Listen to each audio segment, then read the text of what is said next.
তোমাদের একটা ফানি গল্প শোনাই। তো যাদের মন খারাপ আছে অবশ্যই মন ভালো হয়ে যাবে, এটা আমি কথা দিতে পারি। যদি হাতে কয়েক সেকেন্ড সময় থাকে তাহলে আমার গল্পটা শুনে যেতে পারো। তো ছেলেটার নাম সুঙ্কু।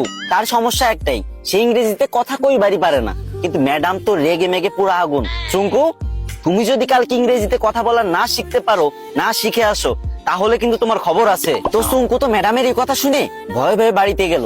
আর পরের দিন সুঙ্কু যখন স্কুলে আসতেছে, তখন অনেকক্ষণ আসার পরে দেখতেছে একটা ছেলে একটা মেয়েরে বলতেছে কলে, হ্যালো ডার্লিং। তখন সুঙ্কু বলল, এই তো পাইছি রে, এটাই তো ইংরেজি। হ্যাঁ রে আল্লাহ, এত সহজ কথা আর আমি শিখতে পারি না। যাক, এটা আমি মুখস্থ করে নি। তো সুঙ্কু মুখস্থ করে নিল, হ্যালো ডার্লিং। চুঙ্কু ভাবলো রাস্তাঘাটে মনে হয় মানুষ ইংরেজি বলে সবাই, তো এবার থেকে যার ইংরেজি শুনবে সেটাই মুখস্থ করে নেবে। তো চুঙ্কু আর একটু দূর আগে যাওয়ার পরে পার্কের ধারে একটা মেয়ে একটা ছেলের বলতেছে, সেটা ননসেন্স। তো চুঙ্কু বলবো, এই তো আর একটা ইংরেজি পাইছি, সেটা ননসেন্স। এটা শিখে নিল।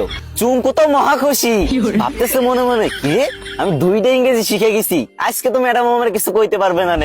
আর একটু আগে যাওয়ার পরে বাস থেকে লোক নামবে, ঠিক আছে, তো সুপারভাইজার বলতেছে লেডিস ফার্স্ট, লেডিস ফার্স্ট। তো চুঙ্কু ভাবছে যে এই তো শিখে ফেলছি 3 নাম্বার ইংরেজি, 3টে ইংরেজি শিখে ফেলছি, আমি তো পারি না ইংরেজি, 3টে ইংরেজি একসাথে শিখে ফেলছি, ম্যাডামরা তো যাই ফাটাই দেবো পুরো। তো চুঙ্কু তো মহা ভাবসাব নিয়ে পুরো নায়ক শাকিব খানের মতো হাঁটতে হাঁটতে স্কুলে চলে গেল। স্কুলে যাবার পর যখন ম্যাডাম ক্লাসে আসলো, তখন সবাই দাঁড়ায় বললো, গুড মর্নিং ম্যাম। তখন চুঙ্কু তো ইংরেজি শিখছে।